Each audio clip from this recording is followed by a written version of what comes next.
after event. So at any rate, Bisping and I spend the week together, and somehow he tells me the story of his beef with Jorge Masvidal. And I remember that. I didn't know all the details, but I remember when things were boiling over between those two. They had two altercations that were even caught in camera. I remember like a hotel lobby at the elevators, and they had to be separate. I mean, it got pretty bad. There was another time, and this is just the things where cameras happen to be around. So I knew about it, but he tells me how it began and where this whole thing came from. But then he tells me how it ended. And the way it ended is Bisping is walking down a hallway.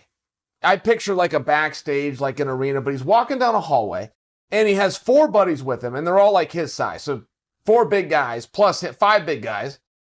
And there's a guy coming towards them from the other way. Well, it turned out, and I say a guy because it was Jorge Masvidal, but Jorge Masvidal was underneath a hat, like a stocking cap. So Bisping didn't recognize him. So as they were coming up to George like stood on the wall so they could all walk past. So they all walked past. Well, George thought if the roles were reversed, me and my buddies would have jumped Bisping. So George thought that he was going to get jumped when he saw these 5 guys coming at him. And because they didn't jump him, George was no longer mad at Bisping. So, I mean, this is much more a commentary on Masvidal than it is on Bisping. He's letting you into his mindset. And in his gangster mindset, the fact that they gave him a pass when he may not have given it the other way meant they were square. So Bisping finds out that Masvidal appreciated this gesture. At the time Bisping finds out, this is when he even finds out that that person in the stocking cap was Masvidal. But either way, Bisping's on board. He's like, you know what? This is great because I never wanted this weird thing with Masvidal anyway. I actually respect Masvidal, and now I can even like Masvidal because we're good. So when he and Masvidal have made up and now they're hanging out socially, George tells Bisping a story. And George was at a club. He was wearing a chain, gold chain, necklace. I think he had like a nice watch on or something. But these 2 guys walk up to him that George doesn't know. And one of them like flicks the necklace, like reaches down and flicks it. So George doesn't know how to interpret that, but thinks that these guys are going to rob him. So George knocks the one guy out that touched the necklace and turns with a hook and knocks out the other guy.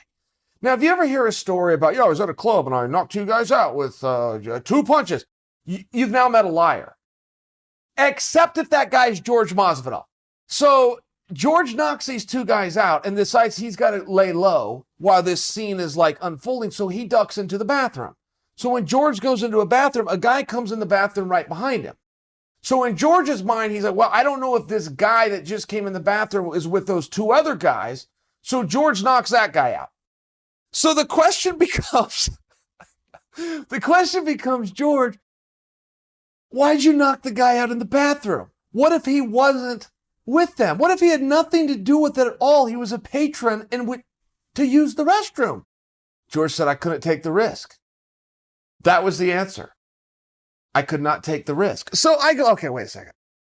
When I think about this story all day, I'm thinking about the guy that walked in the bathroom that may have had nothing, likely has nothing to do with this at all. He gets KO'd in the bathroom. I don't mean to laugh, but there's something about this imagery. I'm going, man. So I call Bisping and I go, hey man, that story you told me about Masvidal, can I tell that story? Can I go to my podcast and YouTube and can I tell that story? And he goes, I don't know. He goes, it's okay that I told it to you, but I don't know if you should make that public. Ask Masvidal. So, okay. So I call Masvidal. Go, hey, Bisping told me a story about you in a club where these guys messed with your necklace and a 3rd guy came into the bathroom. I got the whole, can I put that story out? Masvidal, yeah, man, cool. That's all he says to me over the phone. Yeah, man, cool. He hangs up the phone. Okay. So that's the story.